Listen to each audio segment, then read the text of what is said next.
Yeah, the topic of my talk is a topic that is um, basically on the interest of people for many centuries. And the idea of what the sun is, where the sun comes from, and where it gets its energy from is something that actually people thought about for many, many years. In 1902, on a farmland in Denmark, they found the Trundholm sun chariot. And that's actually an abstract depiction of the mythical path of the sun, dating back 2,500 years. Shakespeare once wrote, "The heaven's glorious sun that will not be deep searched with saucy looks." So we'll see that it definitely was not easy to unveil the secret of the sun. In his classical treatise on astronomy, um, John Herschel, who worked here and did research here on these premises almost 200 years ago, he also briefly dealt with the question of the source of the sun's energy, and he admitted we are completely at a loss.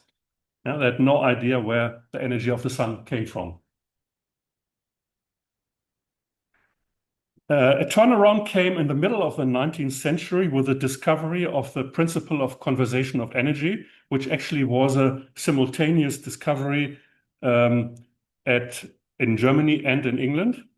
The first formulation dates back to 1942, Robert Meyer, um, um, scientist from southern Germany, and then James Prescott Joule, who first measured the heat equivalent. And then a couple of years later, Hermann von Helmholtz, a very central figure, which we'll hear about him a little bit later, he did the final formulation of the principle of conservation of energy. One of the consequences of the principle of conservation of energy is actually that the sun is dying, that it only has a limited amount of energy. And once that is used up, then the sun is dead. And that had these dire consequences were actually of the laws of thermodynamics were expressed by Lord Tennyson in the middle of the century, 19th century. He was a romantic poet, and he wrote, "The stars, she whispers, blindly run. A web is woven across the sky. From out waste places comes a cry and murmurs from the dying sun." So the idea of the dying sun, of course, fascinated people, and they wanted to know how long does the sun still exist and how old is it? So these are some of the questions that first come to mind when one thinks about the sun. Meyer, here we have him again, as he was one of the co-discoverers of the energy conservation law. He realized that the chemical process was hopelessly inadequate to fuel the sun. So there's definitely no chance that the sun can get its energy from burning coal or something like that. So he came up with a so-called meteorite hypothesis in 1948. So the idea was that meteorites falling into the sun and giving their kinetic energy to the sun, and then the sun converts that into radiative energy. And he wrote, "An asteroid, therefore, by its fall into the sun, develops from 4,600 to 9,200 times as much heat as would be generated by the combustion of an equal mass of coal. We find the heat developed by the asteroid to be from 7,000 to 15,000 times greater than that of the oxyhydrogen mixture. From data like these, we infer that no chemical process could maintain the present high radiation of the sun." Okay, what does he mean with oxyhydrogen mixture? That is actually the exothermic synthesis of gaseous water.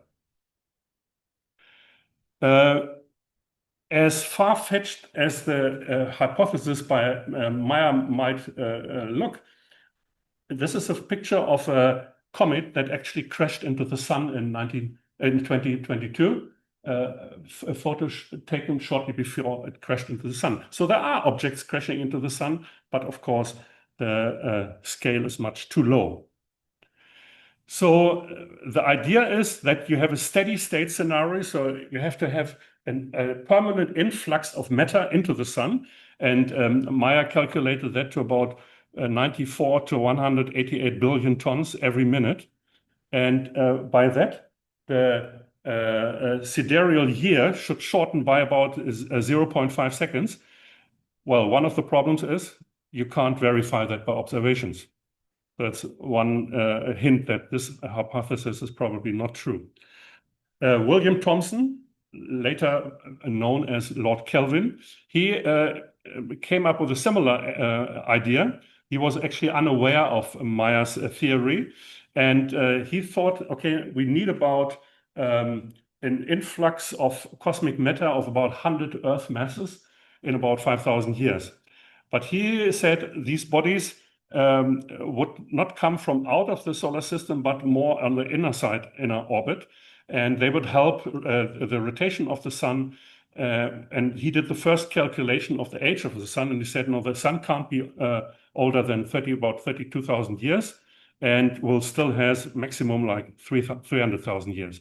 Well, far from the reality, but at least it was a first attempt to calculate the actual age of the sun.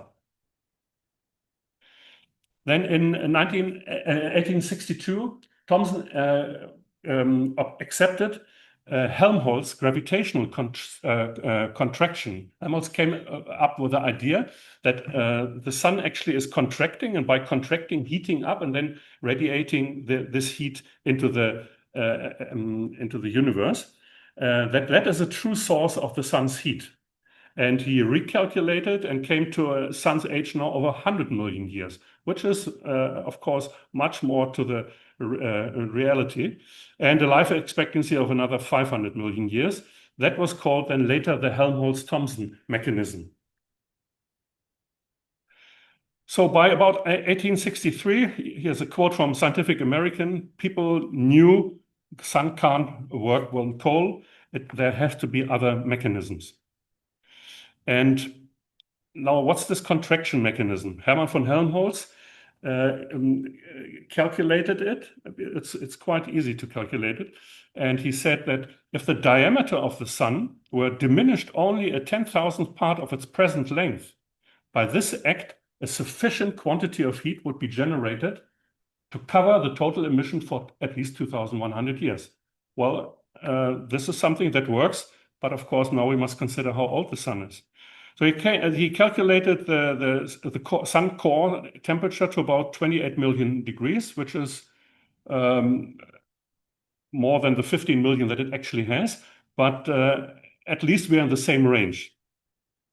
The contraction time he calculated to about 23 million years. Thomson calculated the assumptions by Helmholtz and came to a sun now with an age 20 million years and another 5 to 6 million years of life expectancy. Now that is too limited, because by that time, second half of the 19th century, geologists knew that there are certain stones or formations that are a couple of 100 million years old. So, and biologists, Darwin's theory was out already, and we knew, or they knew, that the time for on the evolution scale is much longer. So you can't deal with the sun's age, and that means Earth's age of only 20 million years. But at least we had a mechanism that worked. And now let's quickly go back to Helmholtz.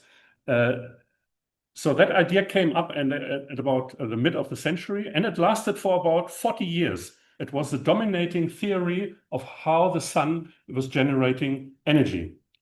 So there was the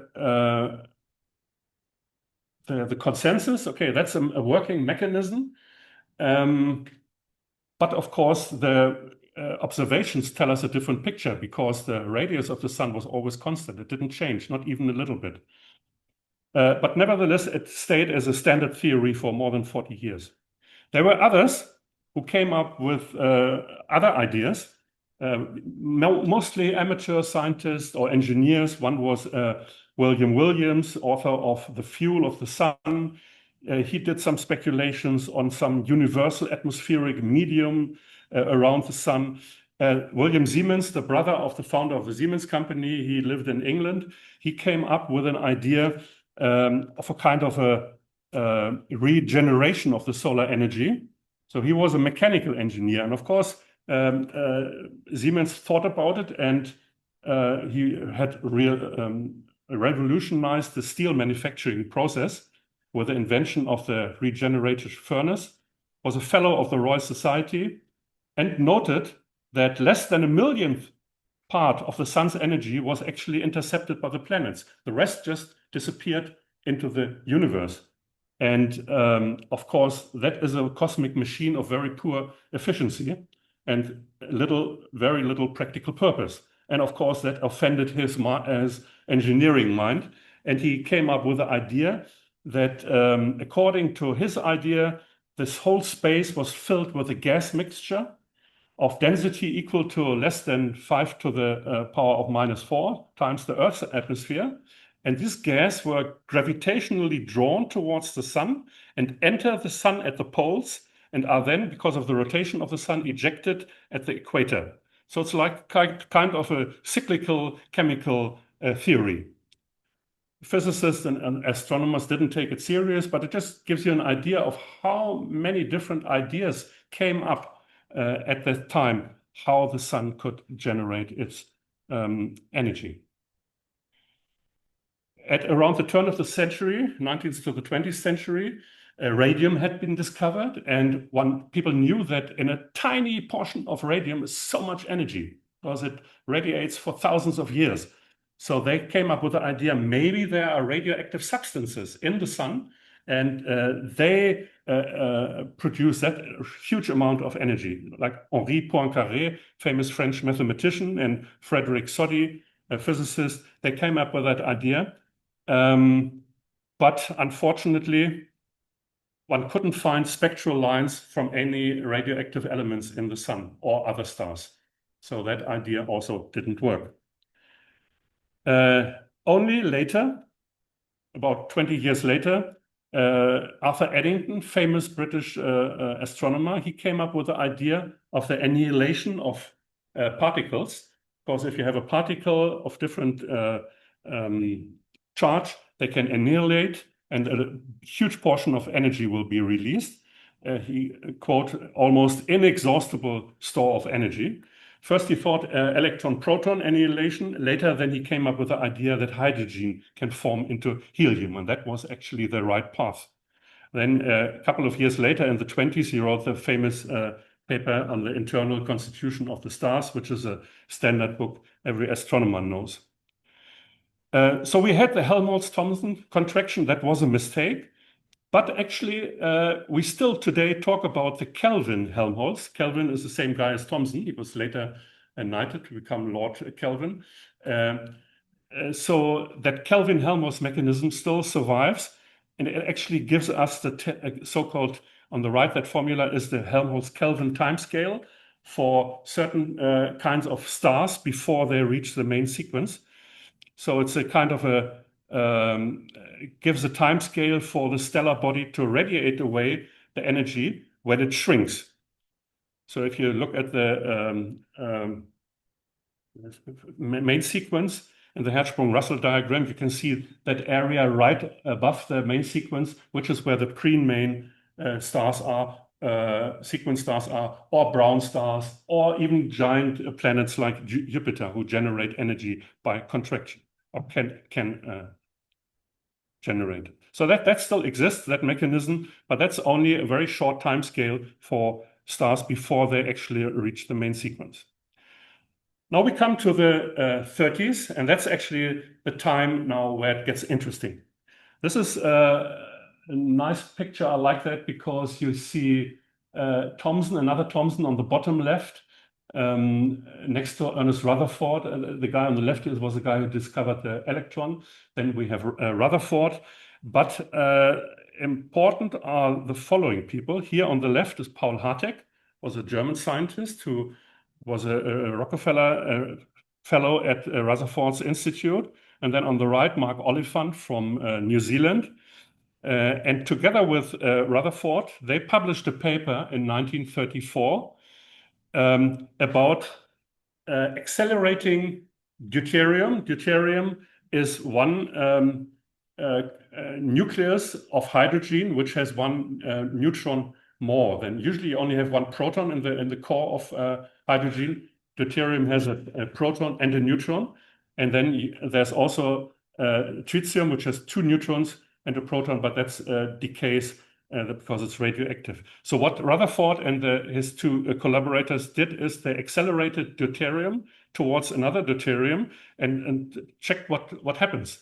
And what they found is, that's the paper from 1934. They found that D is for deuterium. If you hit deuterium with deuterium, you get a helium isotope, which is helium-4, and that decays into helium-3 plus a proton.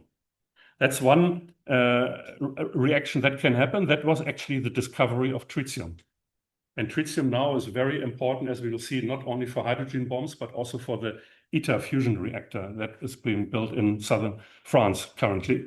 Another reaction you can see on the bottom gives you also a deuterium plus deuterium, gives you helium and a neutron. So you can use that as a source for neutrons, which is important if you want to build up other elements. So in the 40s, we have mainly four protagonists. One is Hans Bethe, German physicist of Jewish descent. He had to leave Germany in 1933 when Hitler gained power. Then George Gamow, a Russian physicist who had to leave Russia because of the political pressure he was experiencing in Russia. Then Edward Teller, Hungarian physicist who had to emigrate from Hungary after the First World War, and then emigrated to Germany. And then when the Nazis came to power here, emigrated again to England then. A couple of years later, then went to America. And he was also a very close friend to Carl Friedrich von Weizsäcker, a German physicist from a very famous family. His brother later became president of the Federal Republic of Germany. And Carl Friedrich von Weizsäcker was a very good friend of Werner Heisenberg, one of the greatest physicists of the last century. So they all knew each other, were befriended. And the conversations took usually place at Copenhagen. Let me just quickly go back here. Why Copenhagen? Copenhagen was the place where Niels Bohr, the father of atomic physics, always gathered lots of friends and pupils who were interested in physics and the newest development. And he had a very good hand in keeping the interest in the science and making people look deeper into science. So for every physicist, it was a great experience to go to Bohr in summer for a couple of months and meet other scientists. They all knew each other. At that time, the scientific community in nuclear physics wasn't really big. Carl Friedrich von Weizsäcker gained fame by writing the first book on the nucleus in 1937. And together with three papers of Hans Bethe, they actually assembled all the knowledge at that time about nuclear physics. Now, how does one generate a new element? How can you gain energy? For example, let's look at helium. On the right, you see a helium nucleus, which consists of two protons and two neutrons, so two white balls and two red balls.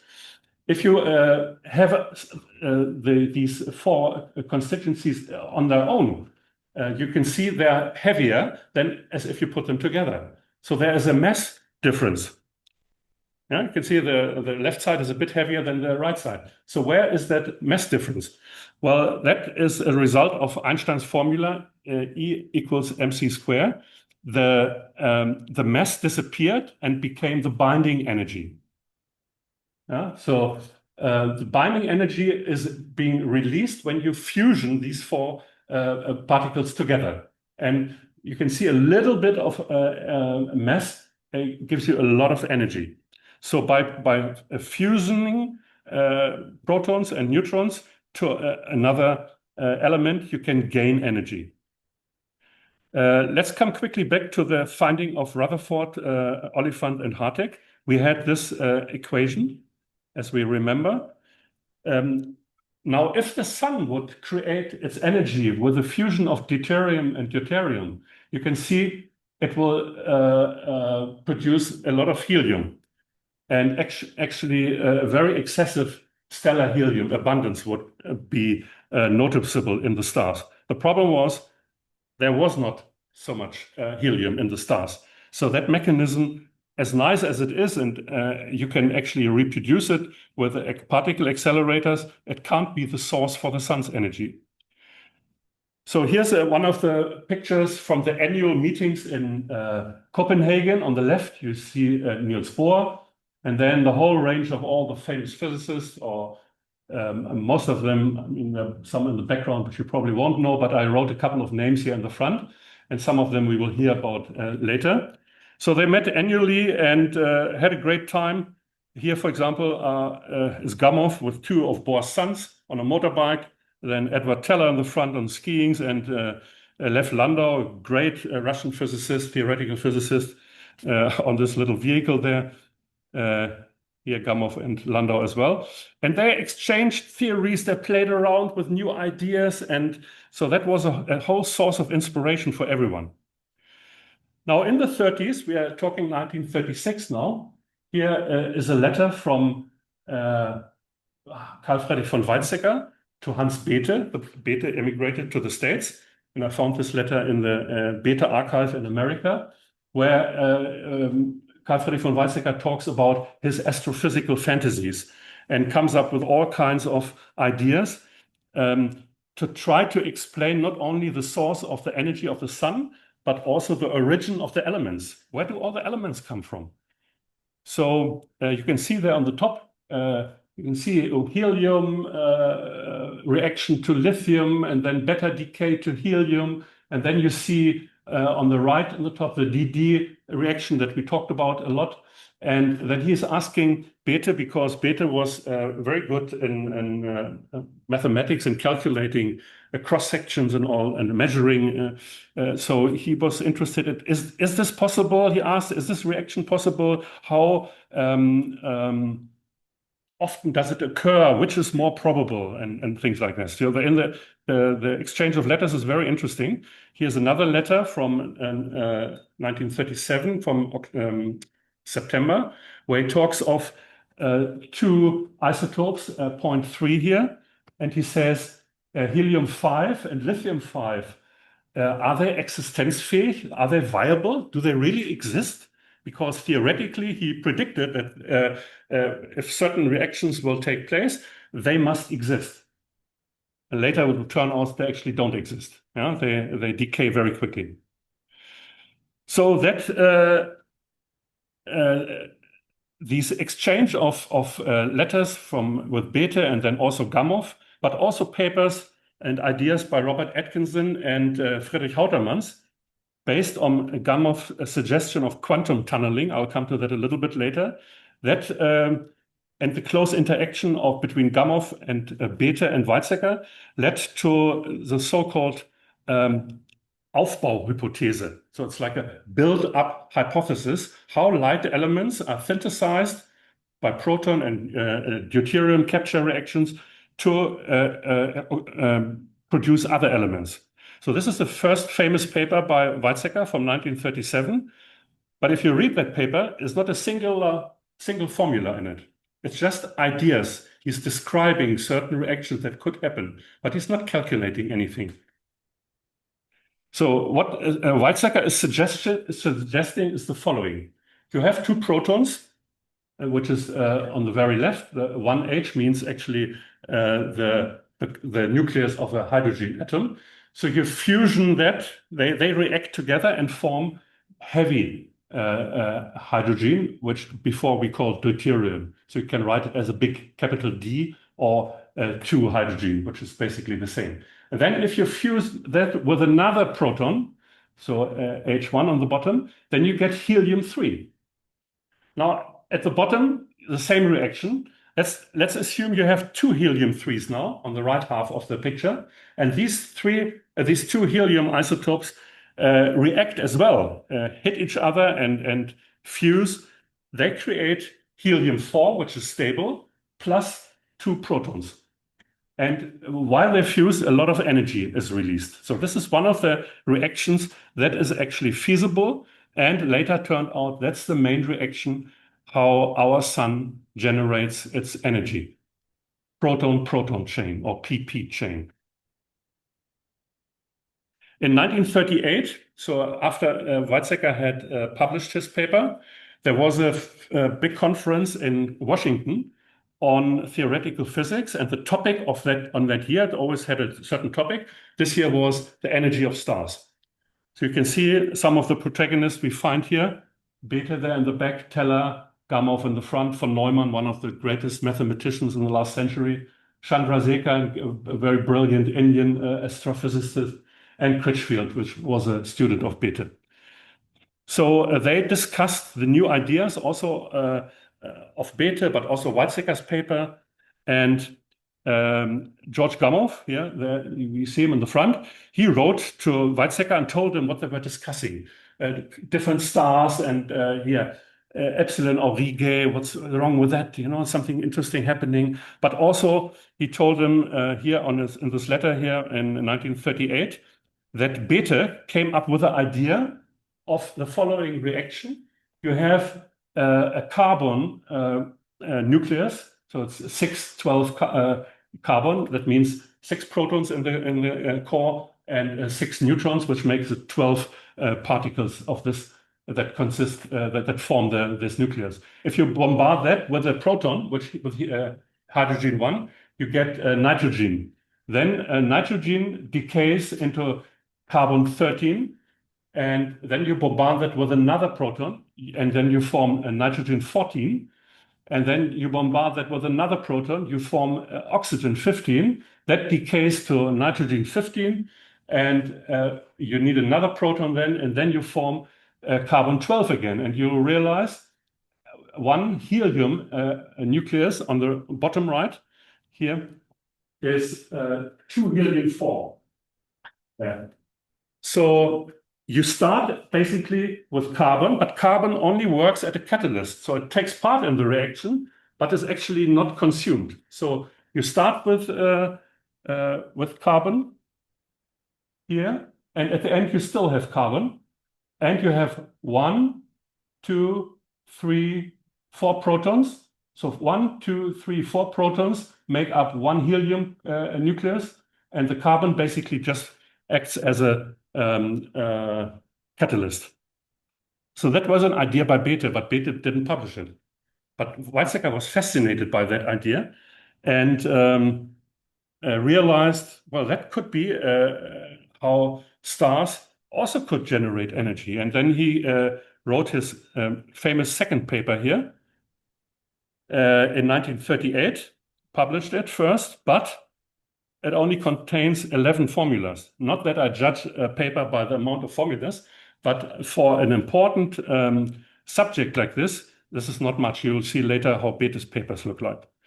So he said at the end of the paper, and I translate, this is no quantitative application of the theory yet. It's more like a qualitative discussion of the problem. And that is typical Weizsäcker. Weizsäcker was great in formulating ideas, but he hardly ever calculated it through. We will see why. In 1998, so when he was already 86 years old, he wrote to his former student, Georg Süßmann, "My mathematical abilities have never been sufficient for this, and I felt that. Therefore, I always needed the cooperation of physicists who were superior to me in this regard. And one must admit that in that regard, Bethe was superior." So here we see the cycle, the so-called carbon cycle or carbon-nitrogen-oxygen cycle in a nice little graph. You can see it again how it works. Here is where you start with on the top, like 12 o'clock here with a carbon. Then you have one proton, then different elements are created, another proton. So you have 4 protons. And in the end, you get one helium out and the C12 still stays the same. I met Weizsäcker in 1996. We discussed that as well. And he wrote this in a nice sentence here. Basically, what we just saw, eine stellare Energiequelle, Wasserstoff zu Helium durch katalytische Wirkung von C und N. So a stellar source of energy. Hydrogen becomes helium by the catalytic action of carbon and nitrogen. That summarizes it nicely. This is a nice depiction of the same process by Fritz Kahn. He was a genius in making processes in nature visible, or to visualize things. Okay, now here is Bethe's paper on the proton-proton reaction and the fusion in the sun together with Critchfield. And you will see on the bottom, you see the reaction there. Proton-proton becomes deuterium plus a positron. And the second paper on the carbon cycle is this one. And you can see here is what he already wrote, what Gamow already wrote in that letter. But if you look at the other pages, you will see there are lots of formulas, lots of calculations, because Bethe used the newest data of the nucleus to calculate cross sections and energy rates and so on. And that one can ask now, of course, who is the original inventor or discoverer of the fusion process? Well, for the press, it was Bethe. Here I've got the New York Times at home from 1938 at the end of the year, and Bethe made it a headline news here. Endless duel of atoms declared source of fuel in furnace of sun. Professor Bethe of Cornell attributes solar radiation to energy lost by impact of hydrogen and self-replenishing carbon. So that's basically the carbon cycle. Then there's another process for very massive hot stars that was discovered then in the 50s by Fred Hoyle. And we'll just see it a little bit later. Here in this diagram, you can see that the sun on the bottom, on the x-axis, you see the logarithm of the temperature of the star, and on the y-axis you see the energy production rate, epsilon. And you can see that the sun basically mostly gains its energy from the proton-proton chain, and hotter stars more to the right from the CNO cycle, and even hotter and more massive stars from the triple alpha process, where, as you could see here, you have basically 3 alpha particles, which is the helium-4, which is the same like an alpha particle. They basically form carbon and also a release of energy. So let's come to the how the sun is built up.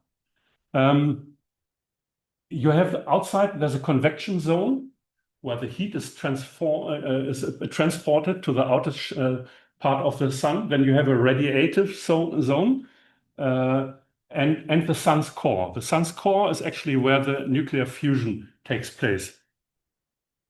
And of course, the parameters are enormous. I mean, the temperature of the sun in the core is very hot. It's about 15 million degrees.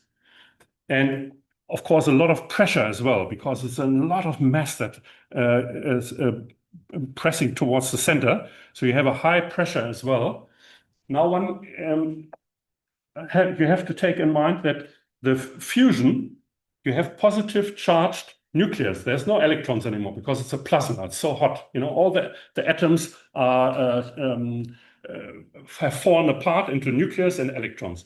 So in order to fusion the cores, the nucleus, they're positively charged. And we all know that charges of the same charge, they repel each other. So you have, it's called the Coulomb barrier. So when you put them together, they are repelled.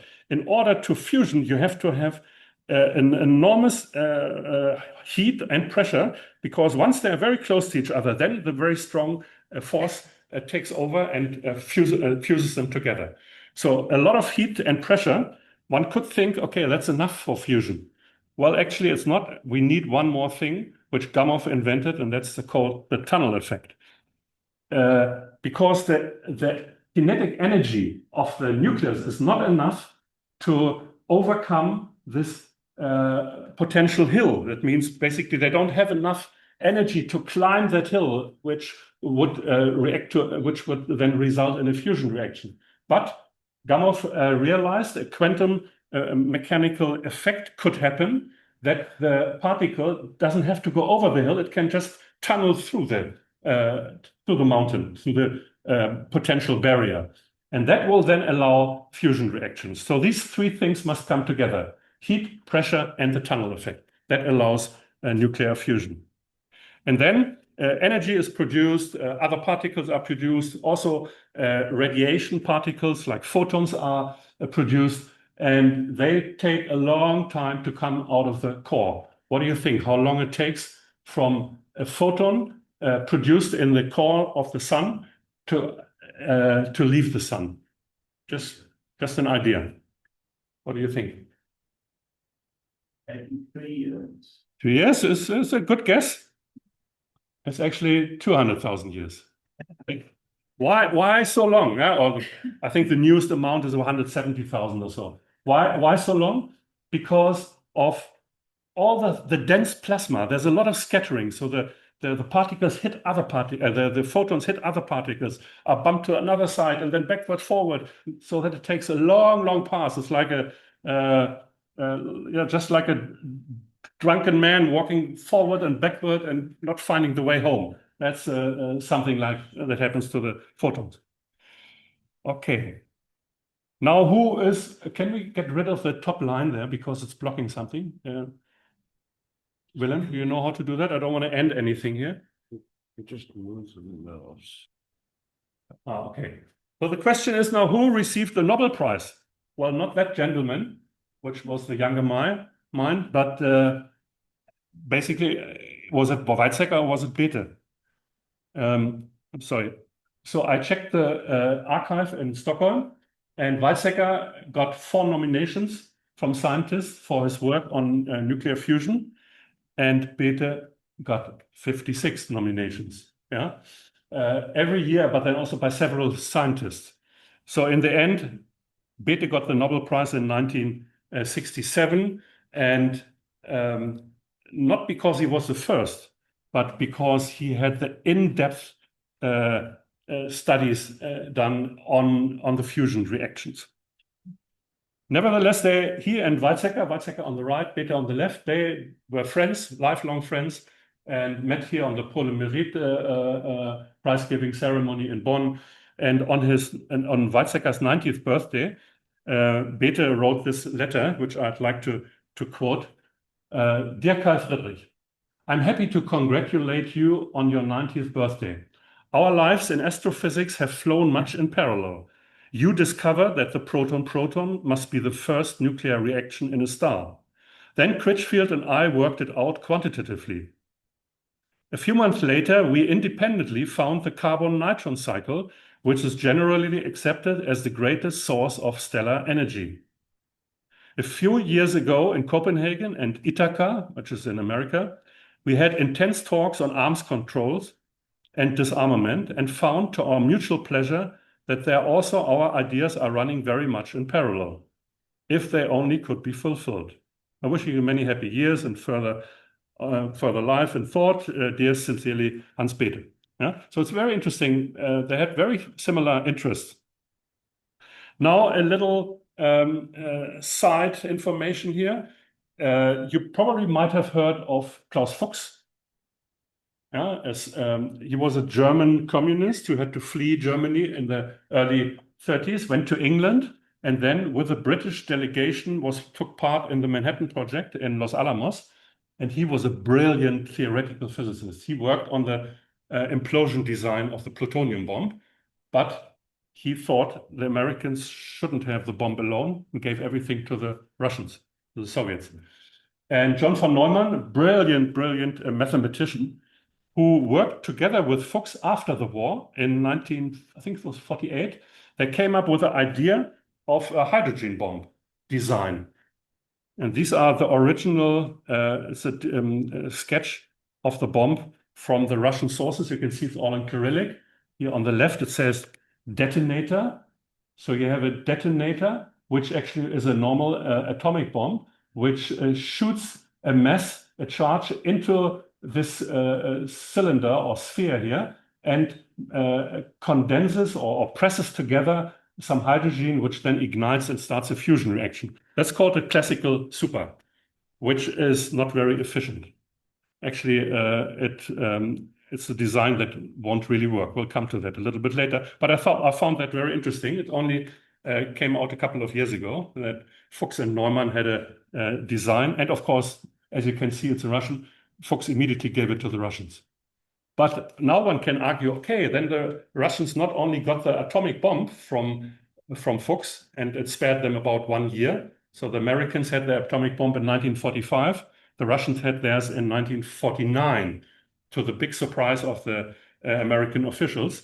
And one estimates today that it saved the Russians about 1 year. Otherwise, they would have gotten it probably in 1950, 51.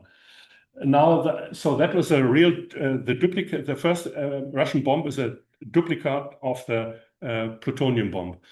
But now what happened with the hydrogen bomb, which the Russians built in 1953, the Americans in 1952, was it also because Fuchs also gave it to the Russians?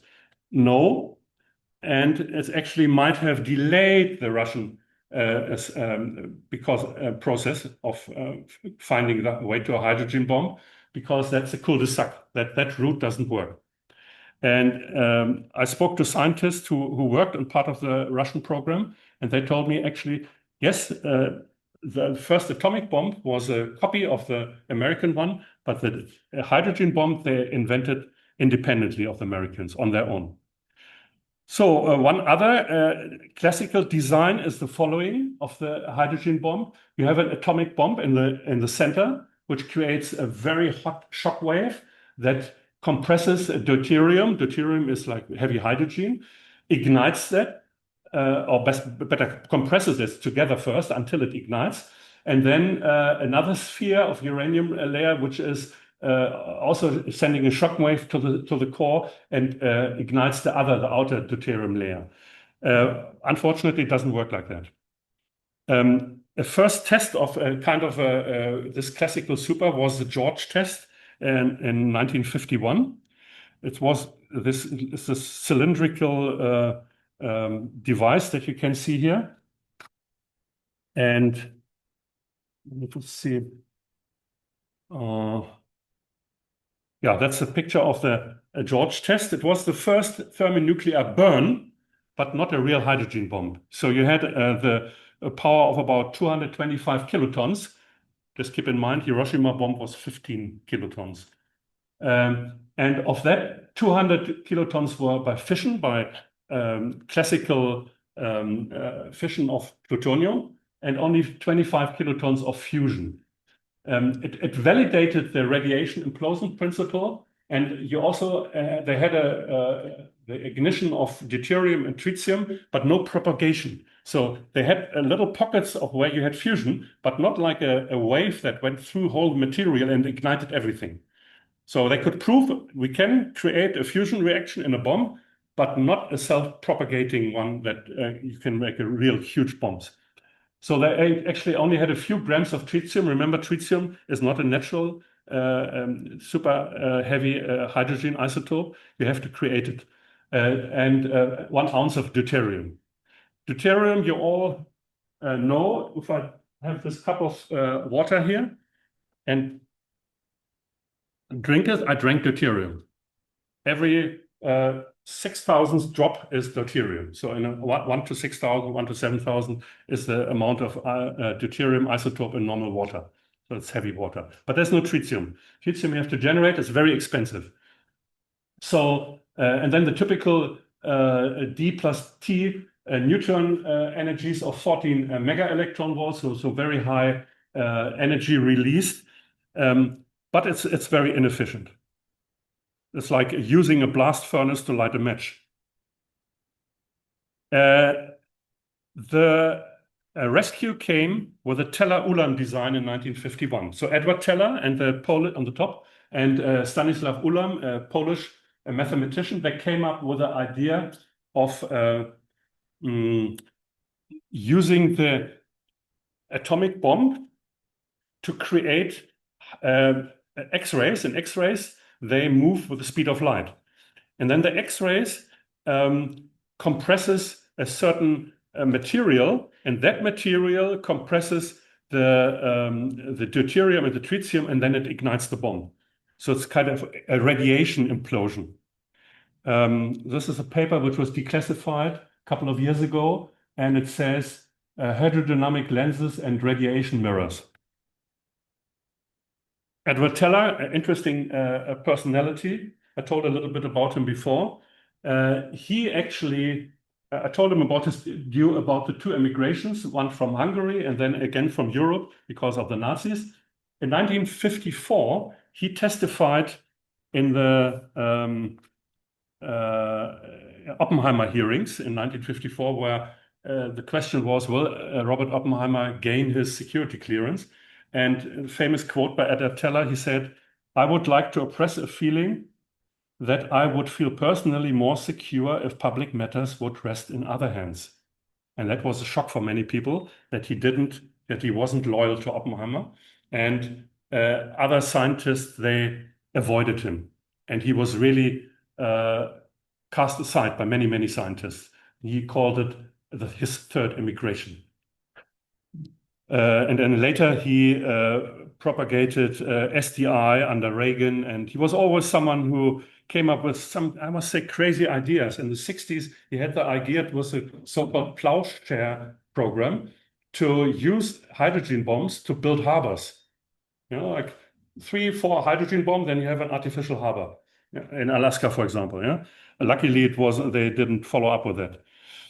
Then in 1952, at the end of 1952, there was the IV mic test, and that was the test of the Teller design. On the left, you see that kind of a big sausage-like structure. On the top is the atomic bomb, and on the bottom there is liquid deuterium, which they want to fusion.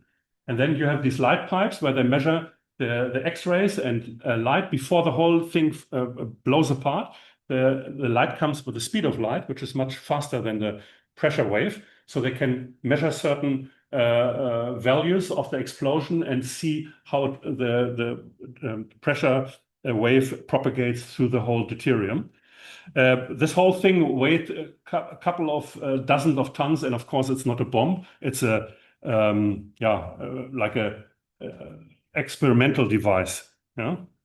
So it was the first experimental hydrogen bomb test, 10.4 megatons of this Teller-Ulam configuration, but only a prototype, not a deliverable bomb. And it used liquid deuterium as a fusion fuel, and that was not very, very feasible. You can see the mushroom cloud here, which went up more than 40 kilometers into the stratosphere. The whole device was, explosion was done on this island in the left, Ilugilab. That was before the test, and that's after the test. The island was simply gone. Yeah? So that's the Teller-Ulam two-stage nuclear bomb design. Let me just quickly explain it to you. So you have a trigger, which is a normal atomic bomb. Here on the bottom, you have like a kind of foam, plastic foam, yeah, polystyrene foam.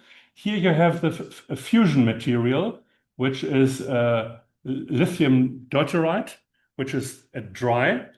And then you ignite the atomic bomb, and then the X-rays, they are reflected here from the shield and create create a plasma in this foam, and the plasma force is directed inside and compresses the deuterium and and ignites the deuterium and then the tritium. I'll come back to the reaction a little bit later. And then you have a hydrogen bomb. Compared to atomic bomb, a hydrogen bomb has no upper limit. Atomic bomb, you can maximum have the power of about 500 kilotons. Hydrogen bomb, you can have 10 megatons, 20 megatons, 50, 100 megatons. There's no upper limit. And then in Castle Bravo test, that happened, was the first deliverable fuel dry hydrogen bomb. And they predicted a yield of 4 to 6 megatons. But then all of a sudden they measured, and it was 15 megatons. So 2.5 times the value they calculated. It was the strongest new US nuclear test ever. Here's the Castle Bravo test. And the fireball went, have some data here. So within 1 second, the fireball formed more than 7 kilometers across. And fireball means 4,000 or 5,000 degrees hot. The explosion crater, 2 kilometers in diameter, 76 meters deep. The mushroom cloud in less than 10 minutes, a height of 40 kilometers high and 100 kilometers in diameter. And it contaminated 18,000 square kilometers. The fallout was 1,000 times more powerful than the Hiroshima bomb. Now, 15 megatons instead of 5 megatons. What went wrong? Now, I told you that the fusion material was lithium deuterite.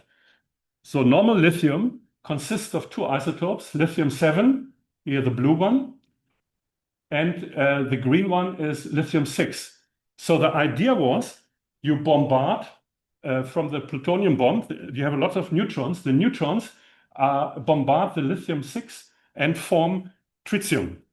And then the tritium reacts with the deuterium, and then you have a fusion reaction. What they didn't know, they thought that if you bombard the lithium-7 with neutrons, nothing will happen. But that was a mistake, as we will see here. So on the here you see on the left, lithium-6 reaction, neutron plus lithium gives you tritium plus helium, and then the tritium can react with another deuterium, and you have the fusion reaction.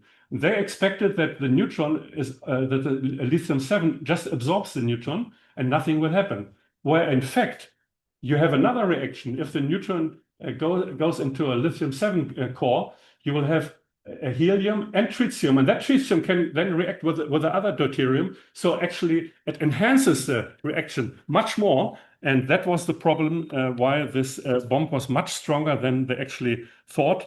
And to very sad news, there was a Japanese fishing vessel that was right in the fallout area, and a crew of 23 men got heavily contaminated.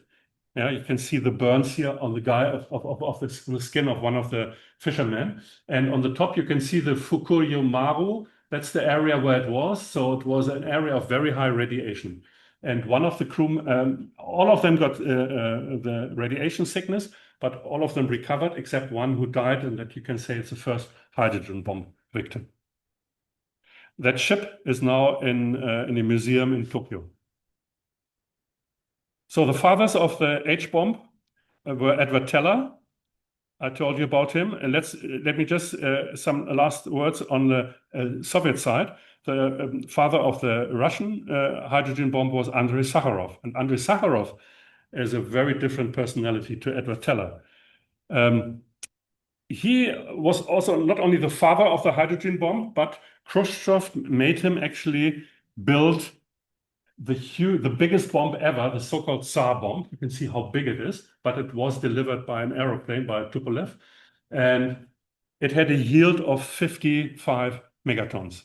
It's unbelievable. Yeah? Andrei Sakharov, just a couple of information on him. He came up also with a classical design of the classical super, which also didn't work, and then found the same idea, came to the same idea that Teller and Ulam had, built the hydrogen bomb basically at the same time, was the youngest member of the Soviet Academy of Sciences, made major contributions to cosmology, particle physics, and plasma physics. Then in the end of the 60s, he became a human rights activist and realized that if we carry on like this with all the testing and so, it will be the end of humankind. And also, he published a couple of papers in overseas, but of course not in Russia, which brought him in trouble with the Soviets. Nevertheless, he received the Nobel Peace Prize. And then after he criticized the Soviet invasion in Afghanistan, Brezhnev banned him to Gorky, which is about 400 kilometers east of Moscow, where only then a couple of years later, Gorbachev released him. And then in 1989, he died. And I was lucky enough 3 days before he died there. I met him in his institute. And one of the quotes by him, intellectual freedom is essential to human society. Freedom to obtain and distribute information, freedom for open-minded and unfearing debate, and freedom from pressure by officialdom and prejudice. And you can see how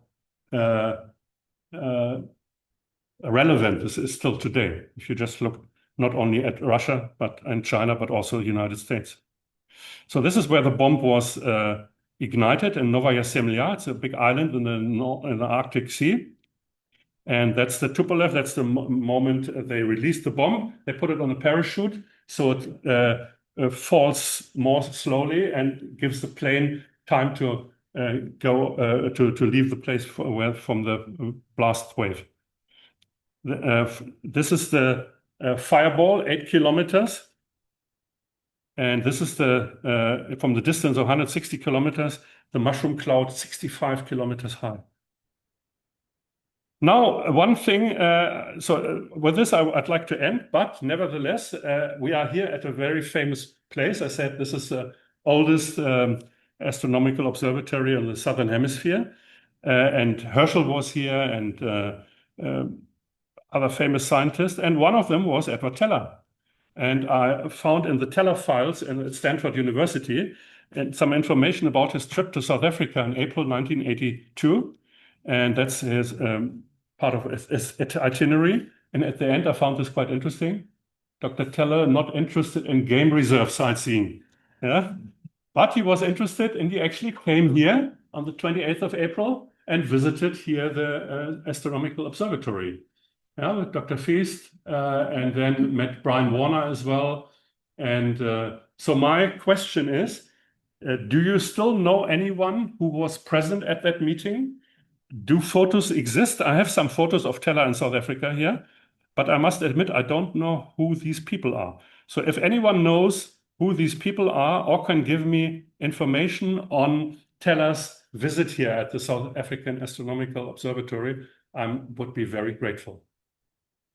Thank you very much.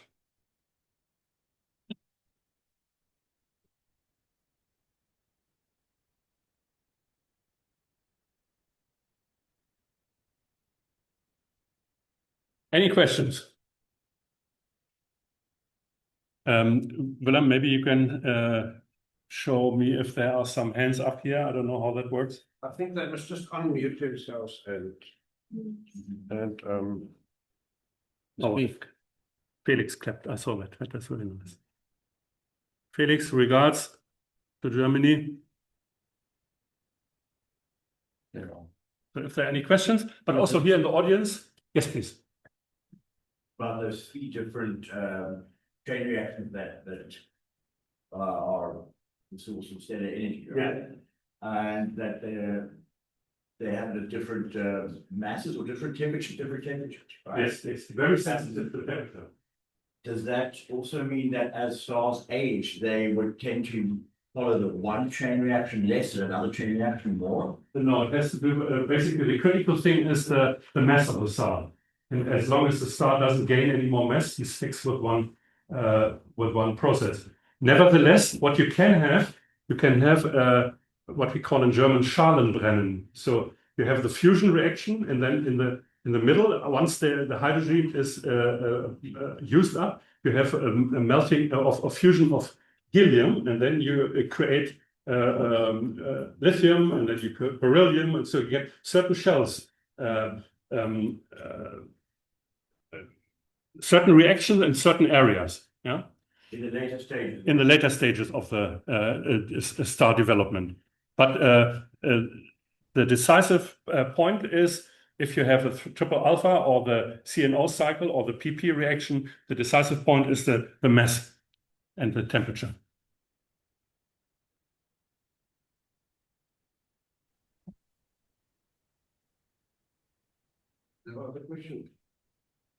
Oh, there's a question here from Barry. Willem, can you just? Yeah, Barry from the UK. Hi, thank you for a fascinating talk. Thank you. There was one of the photographs about halfway through, which had Niels Bohr at the front. And if I'm not mistaken, I think it was Schrödinger, as of Schrödinger's cat, was at the back of that photograph. I don't think so. But let's have a look. Can we go back to the presentation? Just look a little bit like him. If you go back to the back to a number of slides, about the middle, I think it was. It's a long way back. It's before you got on. Yeah, I know exactly. Yeah, sure. Let me see. That one. No, that one. I think the first one, no? Yeah, you just gone past it. That one. In the middle at the back, isn't that Schrödinger? No, the one between Pauli and Heisenberg, that's Piles. That's Richard Piles. Oh, he looks okay. So he looks very, very much like him. No. The photograph. I can't remember Schrödinger being there, and no, it's definitely not Schrödinger there. No, it just reminds me of the pictures of the very. See Blackett there. No. Some of them at the famous picture at the Solvay conference. Yes, which we got in 1928. One interesting thing, which is quite interesting. In Weizsäcker prepared a paper for the 9th Solvay conference, which was supposed to take place in October 1939, in which he prepared his ideas on the nuclear fusion in more detail. And that, of course, because of the beginning of the Second World War, that was cancelled in the beginning of September. And then with the events of the war, with fission becoming so important, he never followed up on that. So in the archive in Berlin, there's this paper of Weizsäcker for that Solvay conference, where which never took place, and it was very fascinating. Just a little side information. Yeah, Ronnie. Ask about the Copenhagen conferences. Was there still one in 1939? Because they appeared to be sharing information at that stage. You mean the Solvay conferences? Or any conference? Or no, you mentioned Niels Bohr organized annually a conference. Yes. In Copenhagen. Yeah. When was the last one? Well, definitely in 38. I don't think in 39, but I know in 38 they met, and well, they shared information right to the end. Heisenberg visited America in July 1939, so 2 months before the war broke out. And he was in America, and they said, why don't you stay here? And then they talked about the newest discovery of fission and what implications that had. And everyone knew that there will be technical applications, and Heisenberg will work on it, and the Americans will work on it. They shared it quite freely, and they talked about the experiments they did. In the war, they weren't at war yet, so there was still this sense of community, of scientific community. But that was lost once the war started, of course.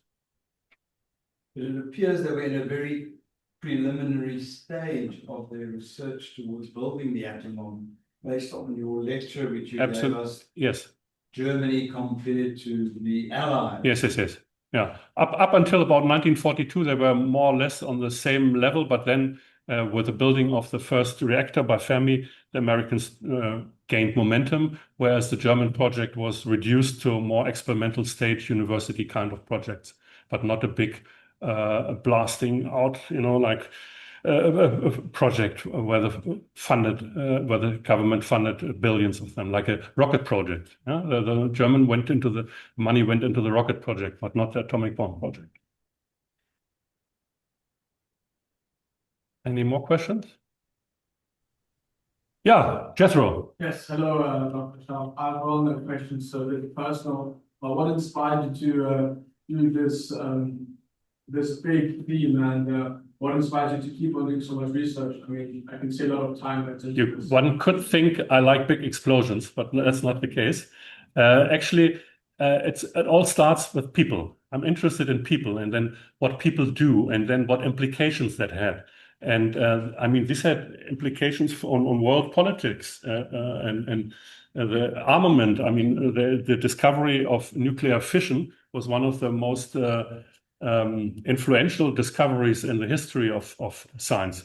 And then the hydrogen bomb is a threat to humanity. I mean, one bomb can extinct a whole country.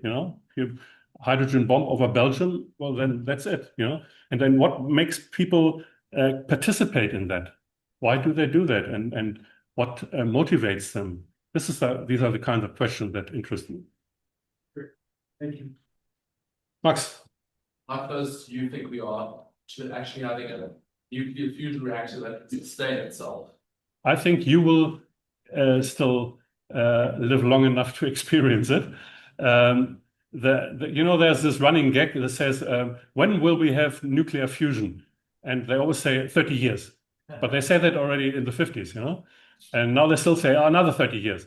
But we can see there's big progress on the ITER reactor, which will be kind of a prototype, experimental prototype, which will probably be critical in the 30s, so another 10 years or so. And then they have to gain information, and then they can start building on a more economical scale. But that will take probably another 30 years. So it's no quick solution to the energy problem from that side, unfortunately. Willem? Do you think ITER will be the first or one of these? No, I think ITER will be the first, because so much money going into it, and so much great new technologies. And no, I think the tokamak is the way. Yeah. Do you want to share with us a little bit of your Hiroshima experience? Of the what? Your visit to Hiroshima. Oh yes, yeah. That took place in September. I was in Hiroshima and Nagasaki, and of course I wanted to see the places. I was a bit shocked to see how many tourists are in Hiroshima. So if you don't go there to that museum early in the morning, so I went there like one of the first guys. So everything was empty. You could go walk through, not too full, but then by 10 o'clock, but at 9 o'clock it opens. It was really full, and then later when I got out, the queue was like 200 meters long just to go into the museum. I also visited places where not only the museum, of course, but in the city there are some relics of some buildings that were still standing, like the banks, because they were built out of concrete, and that famous place where this guy evaporated. You can see still his shadow. They took that away. That's you can see in the museum, or the bridge where the victims gathered, and Miyuki Bridge. That was quite touchy, I must say. Nevertheless, I preferred Nagasaki. Not only that it's more quiet, but Hiroshima is, of course, it was totally devastated and built up from scratch. And one island in the center is left like it was. It was very densely populated. It's all perished. So that's where they built the museum, where they have lots of monuments there. And then the rest is a new city. It's like New York. Whereas Nagasaki was always very open to the West. So they had Western missionaries as a cemetery. I saw graves of sailors from Britain, from Germany, who are buried there. And Nagasaki is like in a valley. So although the whole city was destroyed, you still have the small paths up the valleys, little kind of streets where people have their little gardens, and then you find a ruin of a temple there. So it's more, it's nicer to walk through Nagasaki than to walk through Hiroshima, if you want to see places of historic interest. But what touched me very much is how the Japanese are very polite, very kind people. There's no one hooting. There's no one shouting. There's no dirt in the street. Even if the tram is full, no one is pushing or so. And the most not inspiring but touching moment was when I left the airport in Hiroshima. I looked out of the window and I saw the guys who work in the forefield driving these little buses with the suitcases, and so they were all lined up on the side. And when the plane left, they went like this, bowed down, and greeted the plane. That's amazing, And then I arrived in Hiroshima, and I didn't know the way to the hotel, for example. I didn't know, do I have to go left or right? And I asked someone, and the problem is they don't really understand English, but they get an idea. And then you showed to this hotel. And the guy took me more than a kilometer right to the hotel, and he walked all the way back. Or whenever you ask someone and they don't understand, they take you by the arm and take you to someone who understands English so that they can help you. Never anyone said, no, I don't know, or leave me or something. They always helped. That's amazing. And of course, the efficiency of the transport system, and that's amazing. Japan was really, it was amazing. Thank you very much for coming. Michael, thank you very much. You're welcome. That was really interesting.